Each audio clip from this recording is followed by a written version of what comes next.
thousands of human beings. It's been active since 1967, when the Australian people were told it was a research base to investigate upper atmosphere meteorological effects. And people believed that. And then we were told it was a more nebulous space research facility.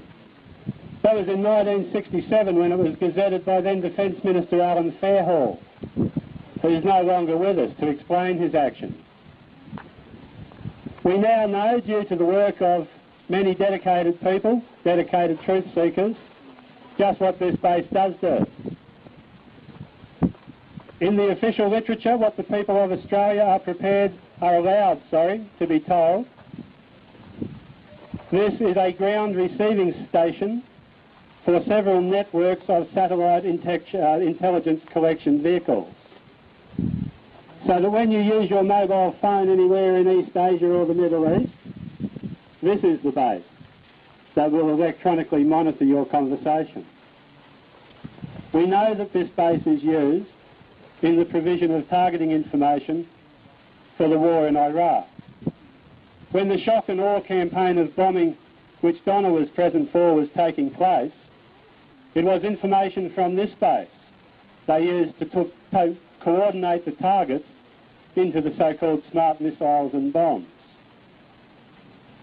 Recently, in July and August this year, when Israel invaded Lebanon and launched its attacks upon the civilian populations, remember they told us that they weren't bombing civilians, they were bombing terrorists who lived among civilians, and they were bombing rocket launch sites.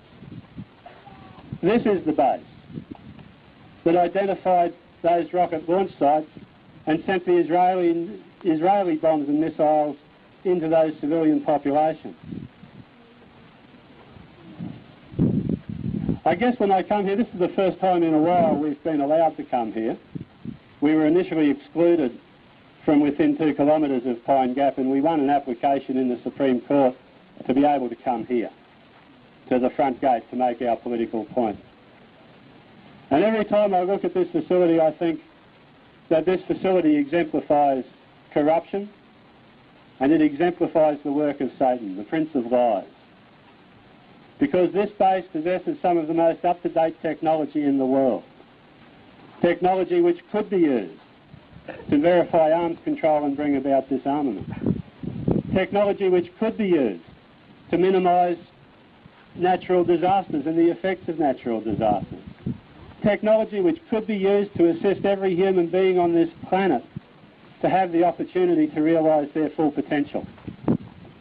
And it is criminal and criminally insane that it is used instead to kill and to exploit.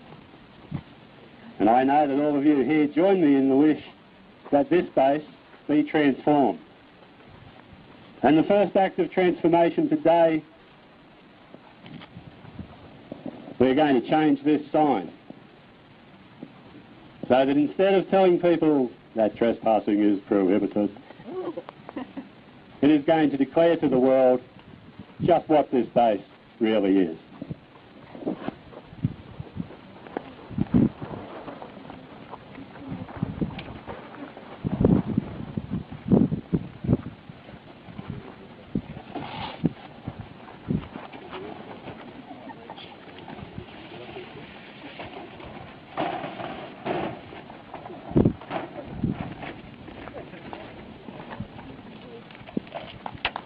At last we have the truth!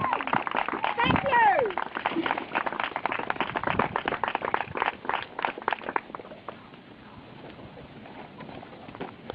The heroic fight with us. The honest support us. The corrupt fear us. For we are anonymous. We are legion. We do not forget. We do not forgive. Expect us to expose you.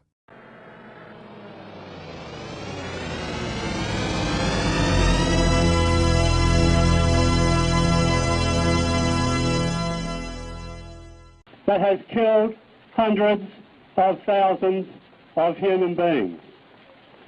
It's been active since 1967, when the Australian people were told it was a research base to investigate upper atmosphere meteorological effects. And people believed that.